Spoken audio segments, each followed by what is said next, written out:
Bonjour à tous et bienvenue dans cette vidéo de mise à jour sur les indices. Nous sommes le 19 janvier et il est 10h30. Donc je fais ce petit point suite à la journée d'hier et donc du chiffre qui sont tombés, donc le PPI et les ventes au détail aux US. Donc je ne fais pas de la macro, c'est pas mon truc et j'avoue que j'ai été fatiguée de le faire pendant un an, donc maintenant j'arrête, je ne regarde plus ça, je constate sur mes graphiques. Donc la journée d'hier, quels que soient les chiffres, a fortement chuté. Donc quand on regarde le S&P que vous avez à l'écran, vous voyez qu'on a une droite de résistance.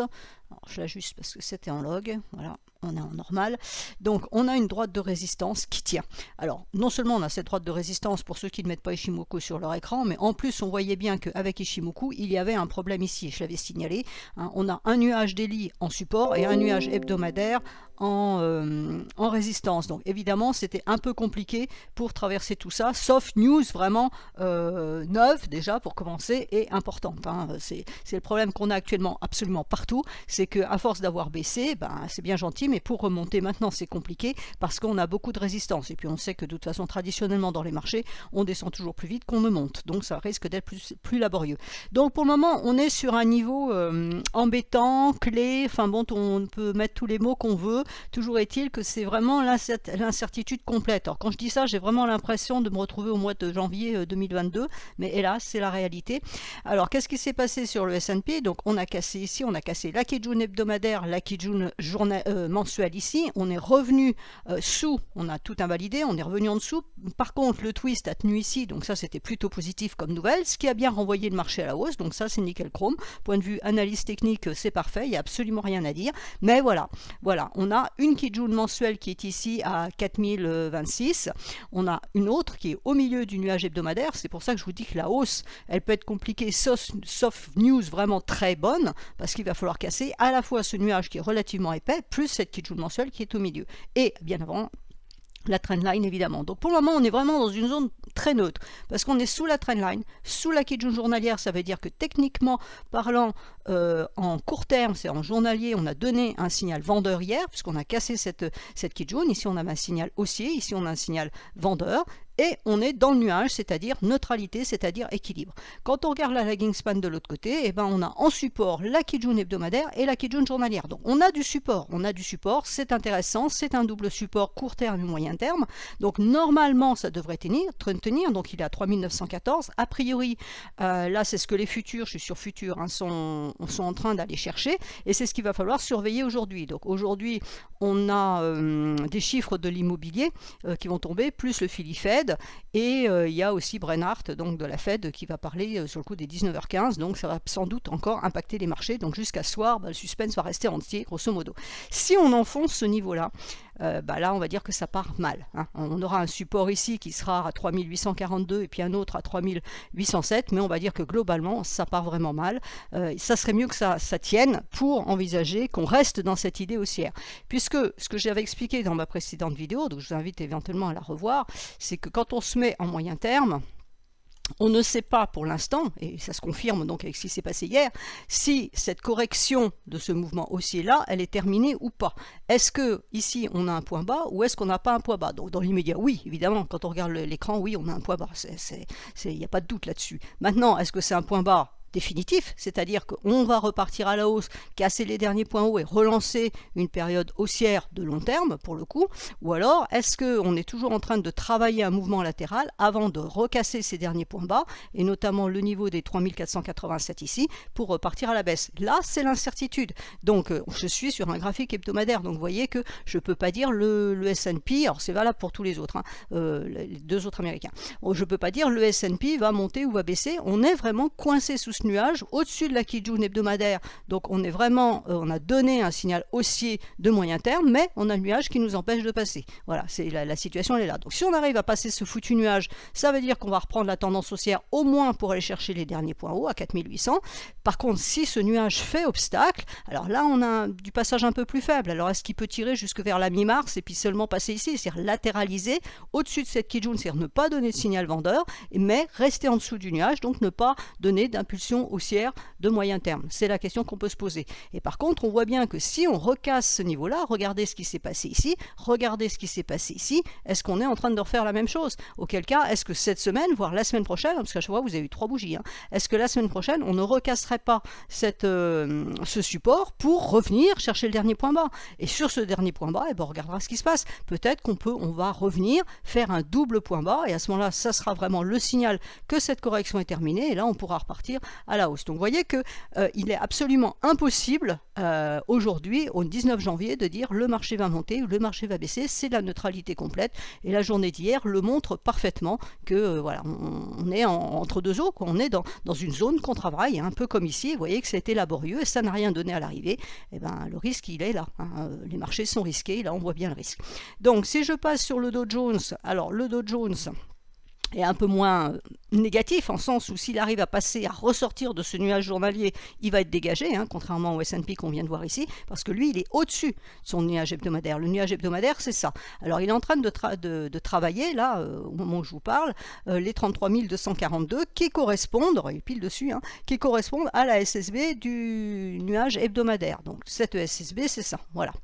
Donc, si on se met en hebdomadaire, voilà ce qui se passe. Les prix nous avaient bien donné un renversement de tendance, puisqu'ils étaient passés au-dessus du nuage, mais la lagging span n'a pas validé puisqu'elle n'a pas cassé la droite de tendance. Donc pour le moment, elle ne valide pas. Elle reste dans son nuage, donc elle reste neutre. Les prix, donc du coup, reviennent chercher ce niveau-là et c'est le niveau qu'il va falloir surveiller. Parce qu'évidemment, si on l'enfonce, on aura un support important qui est ici suivant à 32 745, pardon. C'est peut-être ce que le marché va chercher. Vous voyez que c'est la Kijun mensuelle sur le même plan que la SSB qui est ici. Ça correspond à la Kijun qui est ici sous la lagging span. Donc ça veut dire qu'elle sortirait de son nuage et on viendrait tester tout ça. Et là, on va voir. Si ça enfonce, même réflexion que sur les S&P, ça veut dire qu'il y a on augmente les probabilités, je ne dis pas qu'il y a de fortes probabilités, on augmente les probabilités de descendre chercher plus bas. Par contre, si le support tient, à ce moment-là, on pourrait dire que, ok, on revient travailler une zone, qu'on est globalement neutre entre les 32 745 et 34 510, et il faudrait recasser les 34 510 pour lâcher vraiment l'impulsion haussière et envoyer les prix chercher les derniers points hauts et plus si ça veut, et donc à ce moment-là, on pourra bien dire que cette correction est terminée.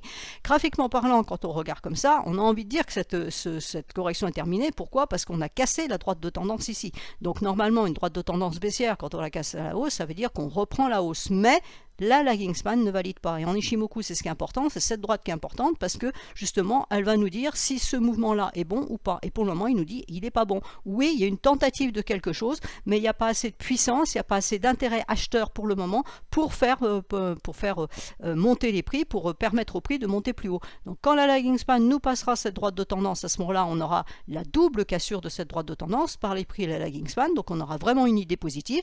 Ensuite, il faut qu'elle sorte du nuage et après, c'est bon. Étant donné que les prix, eux, par contre, sont déjà dégagés à la hausse. Donc, pour le moment, c'est elle qui bloque. Donc, en Ishimoku, pour avoir une tendance qu'elle soit haussière ou baissière, il faut être libre. Il faut que les prix et la lagging span soient libres de monter ou de baisser. Et là, les prix sont libres de monter, mais pas la lagging span. Et on voit que c'est elle qui a bloqué les prix. Donc, pour le moment, ça ne passe pas.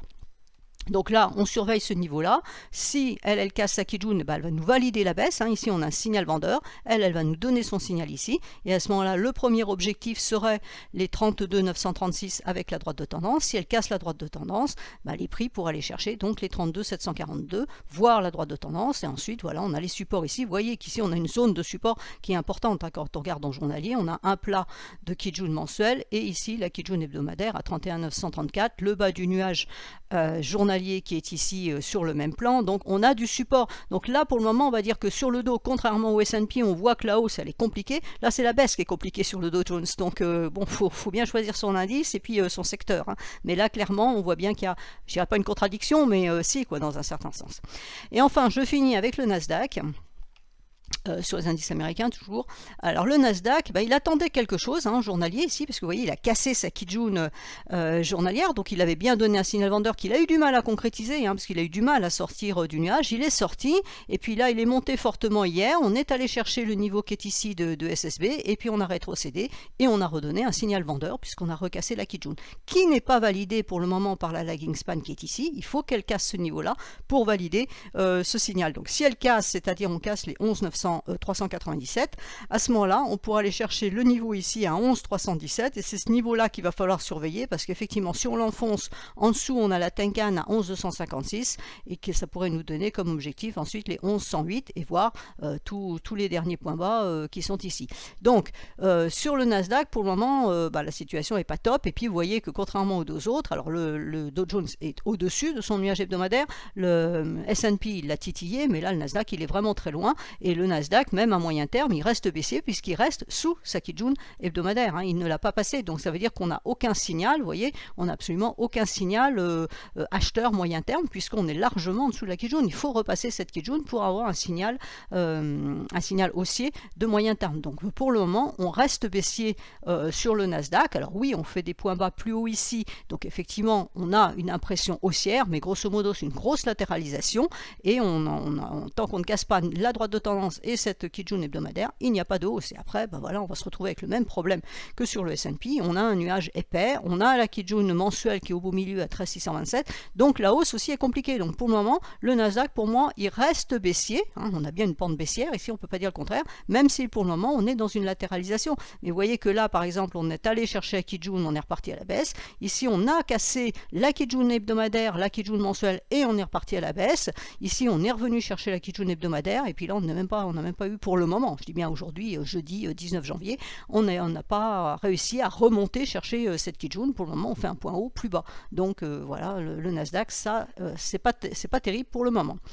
Alors indice européen, donc le DAX, la situation est quand même différente en Europe. Moi je sais pas, on dit qu'il y a récession en Europe, tout ça, et bon, à l'arrivée, les indices européens se portent quand même un peu mieux que les indices américains.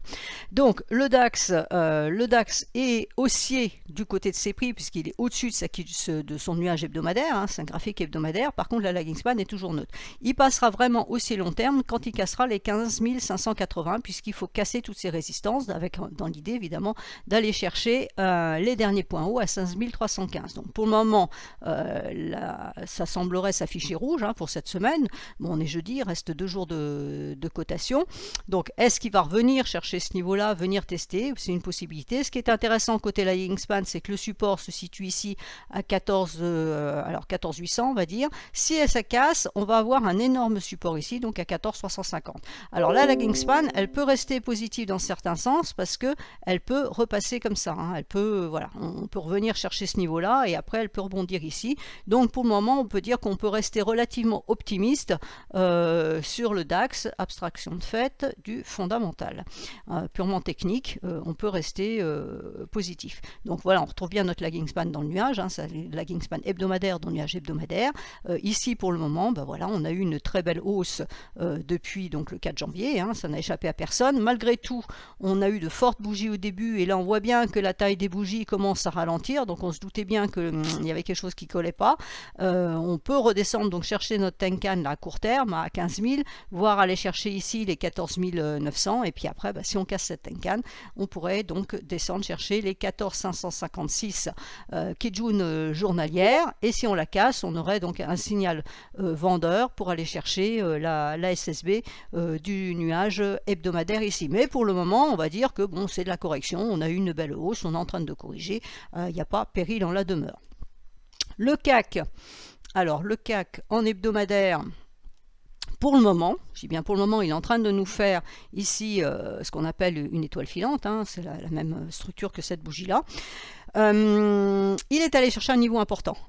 Quand on met une extension Fibo, on a un mouvement ici, correction, et on est allé chercher pile les 0,618, ce qui est le minimum pour une extension Fibo. Donc pour le moment, toutes les règles sont respectées. Et ici, ma droite orange, c'est le niveau de Tenkan qui est ici, et il est en train de travailler ce niveau-là. Vous voyez, ça avait bloqué les prix la semaine dernière. Là, on revient dessus, donc on va voir comment ça clôture demain. Mais pour le moment, c'est parfait. On a eu 2 bleus. La troisième bleue est allée chercher ce niveau-là. Normalement, on devrait avoir une correction, d'autant qu'on est éloigné ici de la Tenkan. Donc en principe, quand les prix sont éloignés de la Tenkan, soit ils attendent que la Tenkan remonte, soit ils retournent la chercher, c'est au choix.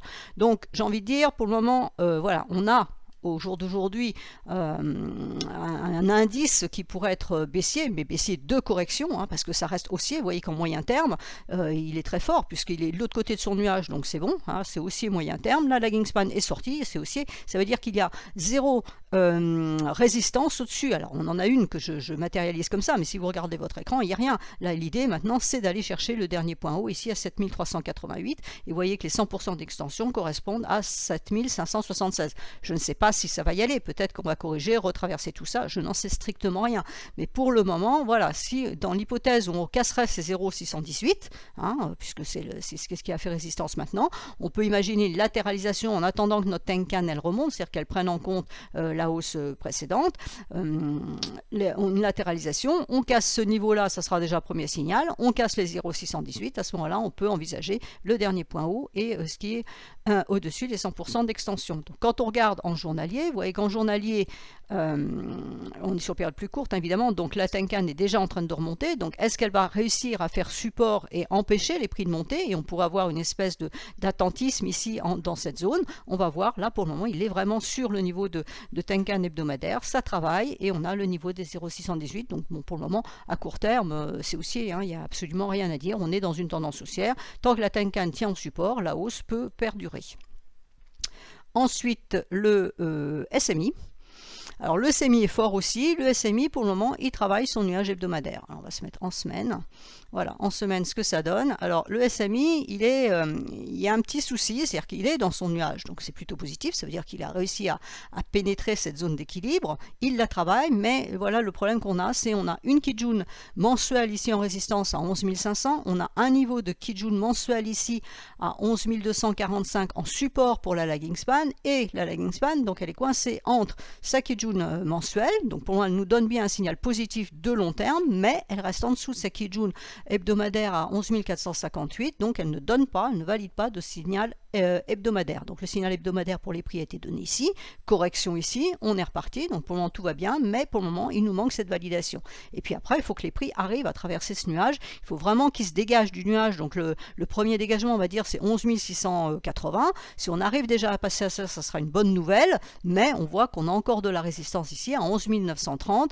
une autre résistance ici à 12 185, avant la dernière à 12 364 qui libérait pour aller chercher les derniers points hauts à 13 000. Donc il est neutre, il est à l'équilibre à l'hebdomadaire sous un niveau mensuel clé et la lagging span aussi. Donc il est bien monté, mais il faut concrétiser pour le moment. Et pour le moment ça ne concrétise pas. Donc on voit à court terme, donc la hausse ici est bien. On pourrait d'ailleurs aussi mettre une extension Fibo comme j'ai mis sur le CAC. On prend le point bas ici, le point haut ici, le point bas ici. Le test ici est parfait. On est revenu chercher le bas du nuage journalier et la Kijun hebdomadaire. Donc il est venu, voilà, comme le CAC, même chose. Alors, il est allé un peu plus tôt que le CAC, mais il est allé chercher aussi les 0,618. Donc il faut casser ces 0,618, la Kijun mensuelle ici, pour envisager d'aller chercher la SSB qui correspond aux 0,786. Donc ça c'est parfait. Quand on a un niveau Fibo qui se retrouve sur un niveau Ishimoku, c'est fort, on va dire. Et si on casse ça, on aurait les 100%, même chose, un niveau très propre, ici aussi, qui correspond au niveau de SSB ici. Donc techniquement parlant, c'est un indice qui est extrêmement propre. Il n'y a rien à dire. Là, d'un point de vue court terme, sous la lagging span, on a la Kijun mensuelle à 11 280 qui est en support, donc c'est bien. Il faut que ce support tienne là. Si ce support tient, ça veut dire que mes prix ne sortent pas du nuage. Ils restent à l'équilibre dans ce nuage, mais la tendance haussière qui s'est imprimée ici et qui fait suite à celle-là reste d'actualité. Donc le SMI c'est plutôt positif aussi. Voilà, je vous ai fini ce petit update sur les indices. J'espère que cela vous sera utile et je vous souhaite donc à tous une très bonne fin de semaine.